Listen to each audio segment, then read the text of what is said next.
Assalamualaikum warahmatullahi wabarakatuh. Kembali lagi bersama saya tentunya Bung Gun, penggemar dan juga pengamat sepak bola tanah air Indonesia.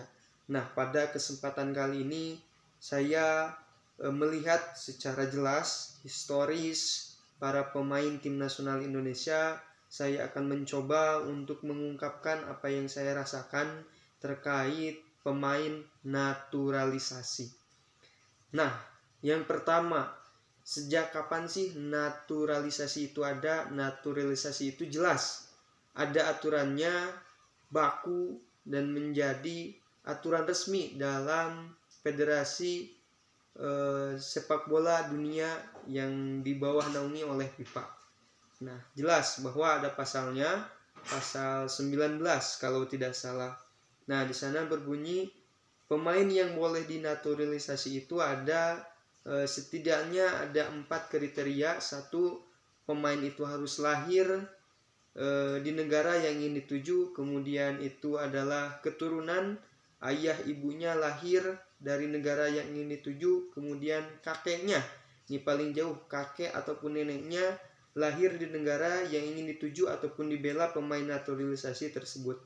Dan yang seterusnya yaitu pemain naturalisasi tersebut harus mencicipi menjadi penduduk warga tersebut selama 5 tahun dan juga mengalami ataupun mencicipi tentang liga persepak bolaannya itu sekurang-kurangnya yaitu 5 tahun. Nah, dulu ada tim nasional Indonesia yaitu bernama Gonzales, striker yang sangat ganas, yang sangat mempunyai visi dan misi. Nah, itu proyek naturalisasinya itu tidak instan ya, tidak instan seperti sekarang. Nah, dia itu masuk ke klub tanah air, kemudian tinggal di Indonesia. Nah, baru itu boleh dinaturalisasi karena sudah memenuhi kriteria tersebut. Nah, yang kedua yang ingin saya sampaikan mengenai naturalisasi ini, terus terang saya merasa kecewa karena ini sekarang pemain naturalisasi Indonesia itu sudah tidak terbatas, tidak ada batasannya. Entah mau sampai kapan pemain naturalisasi itu akan terus ditambah. Nah, yang saya ingin khawatirkan, tujuan daripada naturalisasi ini kan untuk memperkuat tim, kemudian untuk mendobrak menerobos prestasi secara instan, secara cepat. Dan juga ini mengandung resiko dan juga mengandung keuntungan. Apa keuntungannya? Yaitu pemain naturalisasi itu dapat pengalaman yang luas bermain di liga-liga top seperti Liga Belanda, kemudian Liga Inggris, kemudian Liga Spanyol, Liga Italia. Jam terbang mereka itu sangat luas. Nah, tapi yang menjadi catatan adalah, yang saya khawatirkan adalah pemain lokal Indonesia kita yang akan tersingkirkan.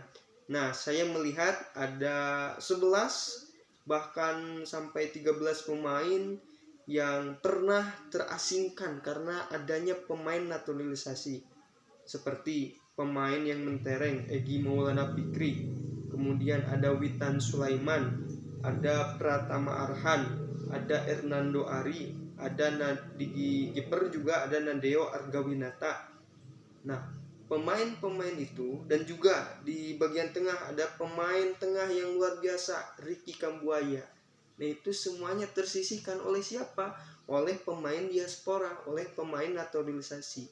Nah, Patrick Kluivert juga ingin menggunakan jasa naturalisasi ini secara maksimal. Kenapa pelatih kita, tim nasional kita dari Belanda, Patrick Kluivert, itu tujuannya itu sebagai magnet untuk bisa dengan mudah menarik pemain-pemain Belanda untuk masuk ke tim nasional Indonesia. Nah, kenapa kebanyakan pemain Belanda? Jawaban yang kedua adalah semuanya pemain Belanda ketika berkumpul bersama, dia akan mengalami yang merasakan chemistry, mendapatkan chemistry secara cepat ya, bisa mungkin seperti itu.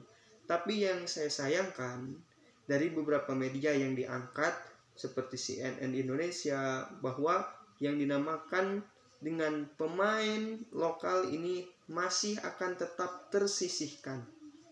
Seperti ada kapten Persija Rizky Ridho, kemudian ada pemain yang di luar, ada Marcelino Ferdinand. Nah, minimal 2 orang itu, 2 orang emas, Rizky Ridho, kapten Persija, dan juga Marcelino Ferdinand, itu jangan sampai tersisihkan.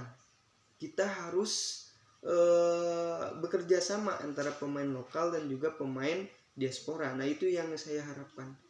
Dan khawatirnya saya, ketika terlalu banyak pemain naturalisasi, ketika diambil, misal bulan ini satu, bulan depan satu, bulan depannya lagi satu, nah ini akan menimbulkan chemistry yang kurang. Seharusnya jika naturalisasi itu akan diambil, misal bulan ini ambil 5, cukup kita mengolah pemain 5 tersebut sampai mempunyai chemistry yang luar biasa.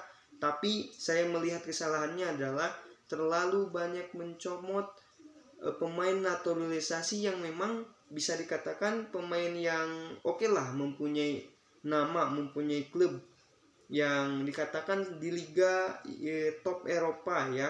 Tapi ini juga pemain-pemain yang memang menjadi andalan klubnya, tapi secara pengalaman, secara jam terbang ini masih kurang. Belum pernah mencicipi Liga Eropa, pertandingan klub Liga Eropa, Liga Champion, kemudian pernah juga membela timnasnya, tapi di kelompok umur yang muda, tidak di timnas senior. Nah, ini pemain naturalisasi kita adalah pemain naturalisasi yang bisa dikatakan kurang.